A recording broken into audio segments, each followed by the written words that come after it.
जब उनसे पूछा गया कि 10 लाख रोजगार दीजिएगा ना, तो उनके मुंह से क्या निकला? लड़खड़ा रहे थे। तो भाजपा को एक ऐसा मुखर व्यक्ति मिलेगा, एक ऐसी पार्टी मिलेगी जो नीतीश कुमार को रोज डेंगा डेंगा के बिहार की राजनीति में जमीन पर लाएगी। जैसा कि नीतीश और तेजस्वी में खून का रिश्ता है क्या, फिर भी दोनों साथ आ जाते हैं। इतना एक दूसरे को बोलने के बाद, मैं गाली शब्द का प्रयोग नहीं करूंगा, लेकिन गालियां भी दी गई हैं और उसके बाद वो एक हो जाते हैं। तो चाचा भतीजा तो नीतीश कुमार जी को ऐसी परिस्थितियों को सुधारने के लिए काम करना था, लेकिन जब उनसे 17 साल में नहीं हुआ, तो अब तो मैं लिख कर देता हूं कि उनसे नहीं होगा।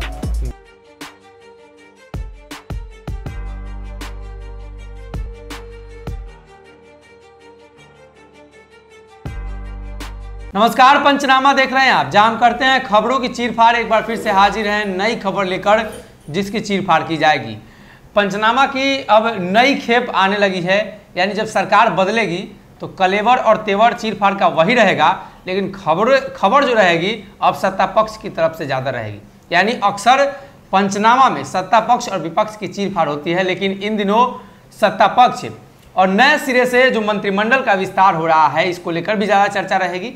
और दूसरी तरफ चर्चा उसकी भी रहेगी जो बिहार की सियासत से आउट हो चुके हैं और अब उनकी एंट्री होने वाली है, यानी बिहार में चिराग पासवान को लेकर। चिराग पासवान एक बार फिर से बिहार में एंट्री करने वाले हैं। दोनों में से किसी गठबंधन में तो जाएंगे ही, बिना गठबंधन के बिहार में चुनाव संभव नहीं है। डॉक्टर साहब भी हैं। डॉक्टर साहब का दावा है कि चिराग पासवान अब मंत्री बनेंगे। मंत्री बिहार में बनेंगे कि केंद्र में बनेंगे, इस पर चर्चा करना लाजमी है। हालांकि चिराग पासवान का दावा है कि वो मुख्यमंत्री बनेंगे। डॉक्टर साहब, चाचा पारस को हटा के आप चिराग को मंत्री बना रहे हैं। नहीं, मुख्यमंत्री कोई नहीं बनेगा बिहार में। मुख्यमंत्री नीतीश जी रहेंगे, वो सीधा कुर्सी के साथ जाएंगे और उसके बाद फिर सब मुझे लगता है कि बिहार को वापस झारखंड में जोड़ दिया जाएगा, या बिहार को 4 टुकड़ा करके मिथिलांचल जो राज्य बनाया वो कर दिया जाएगा। लालू प्रसाद यादव ने 15 साल तक पंचायती राज का चुनाव नहीं कराया, एक आदमी मुखिया बन गया था, 15 साल तक रहा। तो नीतीश जी प्रधान मुखिया का ही नहीं, मुख्यमंत्री का ही नहीं कराएंगे। हम तो बोलेंगे कराने की जरूरत क्या है, आज इस्तीफा दीजिए कल फिर बन जाइए, आज इस्तीफा दीजिए कल बन जाइए।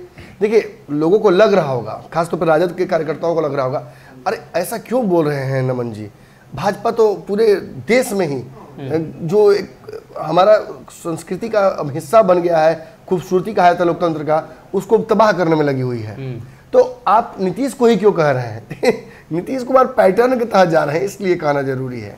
नीतीश कुमार और तेजस्वी यादव दोनों जिस तरीके से एक दूसरे पर हमलावर थे जी, दोनों का एक हो जाना भी मेरे लिए बहुत अचंभित करने वाली बात नहीं है, क्योंकि पहले भी ऐसा हुआ है। और हम आप जानते हैं कि 2 बार तेजस्वी यादव मुख्यमंत्री बनते बनते रह गए, तो उनके मन में भी अब कहीं ना कहीं ये हरास आ रहा था। तेजस्वी यादव तो कागज पर लिख कर दे रहे थे कि नीतीश जी के साथ नहीं जाएंगे, पलटू के साथ नहीं जाएंगे। कोई मिट्टी में मिल रहा है, कोई कागज पर लिख के दे रहा है, कोई जिसके विरोध राजनीति शुरू किया था उसी से गठबंधन कर ले रहा है। ये वर्तमान राजनीति का परिदृश्य है, ऐसे ही राजनीति अब होगी। लेकिन हम जो कहना चाह रहे हैं वो समझिए, नीतीश कुमार और तेजस्वी यादव के एक होने से जो सबसे बड़ा मेरा विरोध है वो ये है कि तेजस्वी मुख्यमंत्री नहीं बन पाएंगे।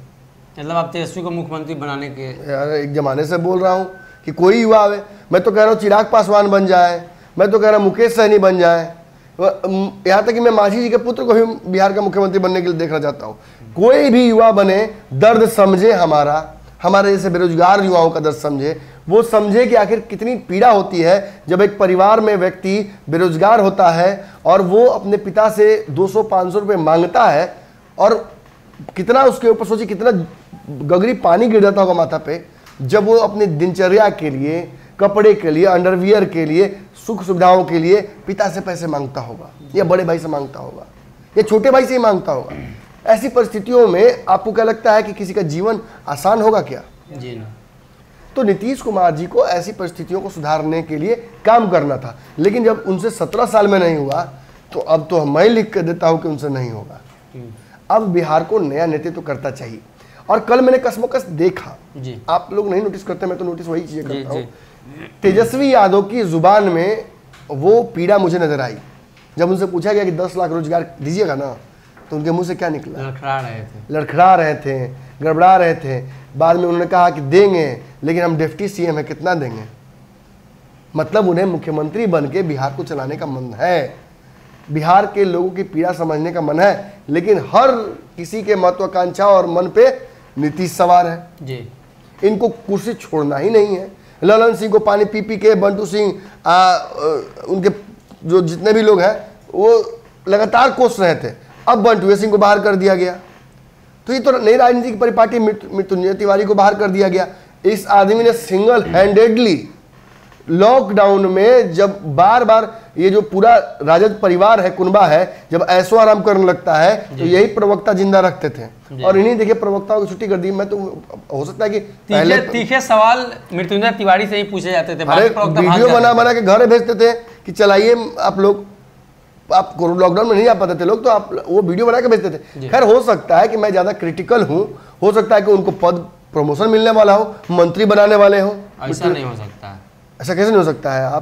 आप तेजस्वी यादव थोड़ी है कि आप ये डिसाइड कर लीजिएगा। तेजस्वी जी हो सकता है कि मंत्री बनाना चाहते हो, एक ब्राह्मण को मौका देना चाहते हो, एक बंटू सिंह को भी हो सकता है कि मंत्री बनाने से ब्राह्मण को मौका देना था तो विधायक थे ही ना ब्राह्मण, उनके पास ऋषि मिश्रा भी है, विधायक एक व्यक्ति एक पद, विधायक जब वही है तो फिर क्यों उनको मंत्री बनाना? तो फिर प्रवक्ता मंत्री कैसे बन जाएंगे? प्रवक्ता को एमएलसी बनाएंगे, कुछ उपाय करेंगे। 6 महीने तो रह सकते हैं ना, 6 महीने सारे प्रवक्ता को मंत्री बनवा देंगे, क्या दिक्कत है? और नीतीश को कोई भरोसा है?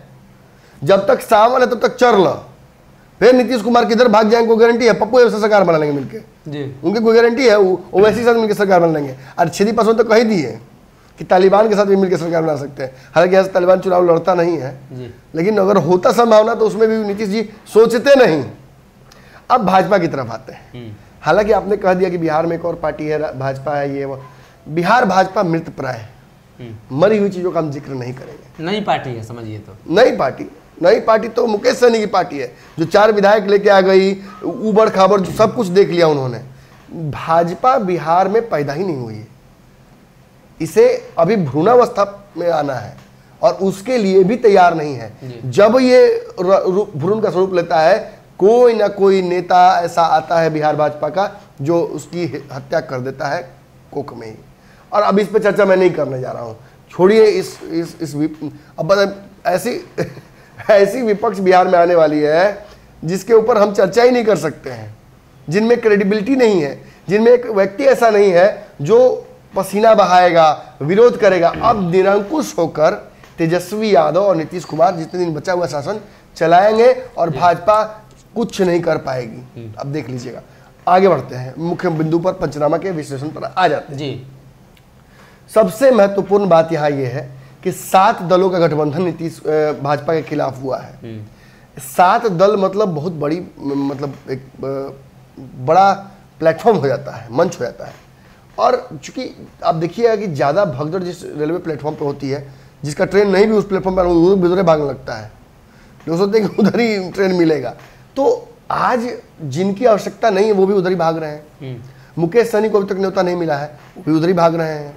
पप्पू यादव ने आज ट्वीट करके तेजस्वी का सपोर्ट एक तरह से कर दिया है जी। उस ट्वीट के पैटर्न को समझिए, समझ में आ रहा है। कल भी डिबेट में बैठे हुए थे वरिष्ठ बिहार के पत्रकारों के साथ, तो वहाँ भी वही बातें वो कर रहे थे। मतलब नीतीश का तो सपोर्ट वो कर ही रहे हैं, जब से जेल से आए, पता नहीं क्या हो गया उनको, जेल में कुछ स्पेशल डोज दिया गया होगा। लेकिन तेजस्वी का भी सपोर्ट करता आज नजर आया है, वो पप्पू यादव मुझे नजर आए हैं। तो ऐसे में बिहार की राजनीति में एक और पार्टी बचती है जिसके बारे में लगातार ये संशय है कि वो किस तरफ जाएगी। चिराग पासवान की पार्टी को कई बार ऑफर मिल चुका है तेजस्वी यादव की तरफ से, जो विपक्ष की राजनीति करनी थी। चिराग की बात कर रहे हैं तो 2-3 सवाल ले लेते हैं।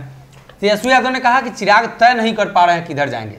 चिराग पासवान ने कहा कि बिहार में जो अभी सरकार चल रही है, चाहे नीतीश जी की सरकार हो या तेजस्वी जी की सरकार हो, दोनों में से कोई सरकार चलाने में सक्षम नहीं है। मतलब हमला दोनों तरफ से हो चुका है। तेजस्वी को मन नहीं है चिराग को रखने का, या चिराग को मन नहीं है तेजस्वी के साथ जाने का? चिराग आइडियली चाहते हैं कि वो भाजपा के साथ रहे, और अब वो सिनेरियो बन भी गया है। देखिए भाजपा डूबती है और डूबते को तिनके का सहारा चाहिए होता है। देखिए पशुपति पारस पर भरोसा नहीं किया जा सकता है जी। पशुपति पारस कल भी मुझे खबर आई कि कांग्रेस के नेताओं के संपर्क में है जी, और बिहार में मंत्री बनने की पूरी जुगाड़ लगा रहे हैं। केंद्रीय मंत्री का पद उनके पास है, इसीलिए आज वो 7 के गठबंधन में 8 करने नहीं पहुंचे हैं जी। वरना वो नीतीश कुमार के एलआई बन चुके थे। आपको याद होगा चर्चा ये भी हुई थी कि वो नीतीश के कोटे के मंत्री बने केंद्र में। हाँ। ऐसे में जब उनको जिम्मेवारी दी गई है नीतीश की तरफ से, उनको बेनिफिट नीतीश की तरफ से होता तो क्यों जाएंगे वो भाजपा के साथ? भाजपा के साथ जाकर 7 पार्टियों से लड़ना क्यों चाहेंगे?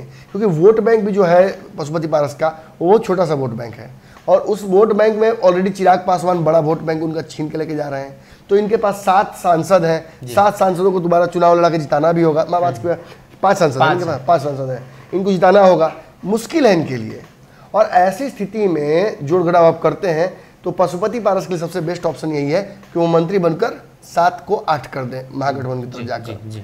8 को फिर मुकेश सहनी 9 कर देंगे, पप्पू यादव भी लग रहा है एक्साइटेड है, वो भी 10 कर देंगे, तो 11 करने के लिए चिराग पासवान क्या तैयार हैं?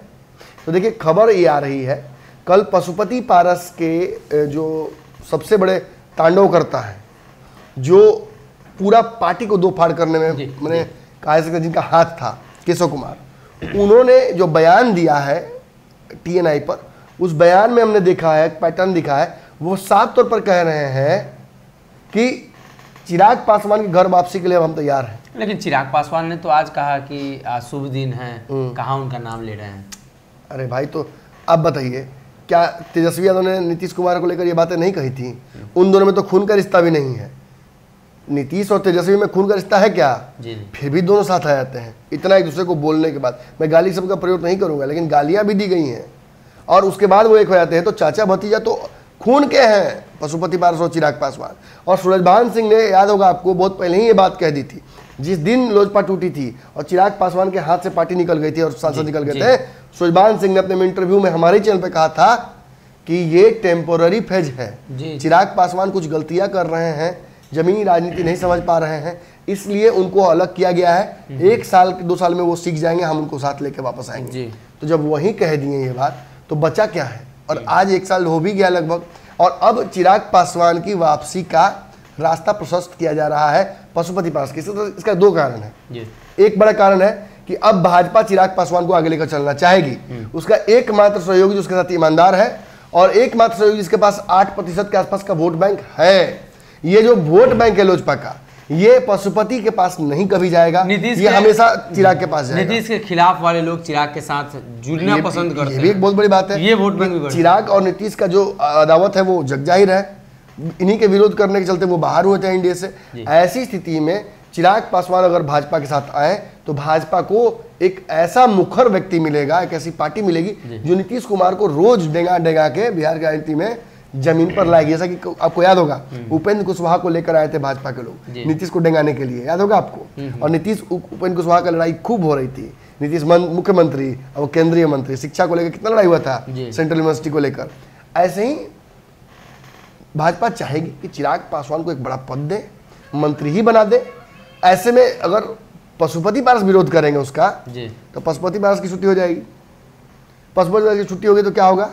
इसीलिए पशुपति पारस ने पहले ही बयान दे दिया कि भैया चिराग आए तो हमें कोई दिक्कत नहीं है। या हो सकता है, देखिए ये भी बात हो सकती है कि अमित शाह से मुलाकात जो हुई पशुपति पारस की, जो फोन में बात भी हुई, उसमें अमित शाह ने इशारा कर दिया हो कि देखिए अब चिराग हमारे साथ वापस आ रहे हैं, वक्त यही सही है। और चिराग का मंत्री बनना, जैसा कि मैंने लॉकडाउन 2 में कहा था, एकदम तय है। वैसा ही मैं इस बार भी कह रहा हूँ कि लगभग तय है। चिराग खाली पत्ते गलत मत खेले, मैंने यही शब्द का प्रयोग किया था कि पिछली बार मैंने कहा था कि पत्ते गलत मत खिलेगा चिराग जी, वरना हाथ से आया हुआ मंत्रालय छूट जाएगा। इस बार भी कह रहा हूँ पत्ते सही खिलेगा चिराग जी, ये नहीं कि फिर चाचा का नाम लेके वहां लड़ाई कर लिए हैं, चाचा के करिए चाचा को मंत्री से हटाइए। ये सारी बातें अगर आप कीजिएगा तो फिर पत्ते आपके गड़बड़ा जाएंगे। चिराग पासवान का शायद भाग्योदय यहीं से होना था, इसीलिए ये पूरा प्रयोजन किया गया। बिहार को एक युवा मुख्यमंत्री की आवश्यकता भी है, भाजपा के पास मुख्यमंत्री के कैंडिडेट है भी नहीं।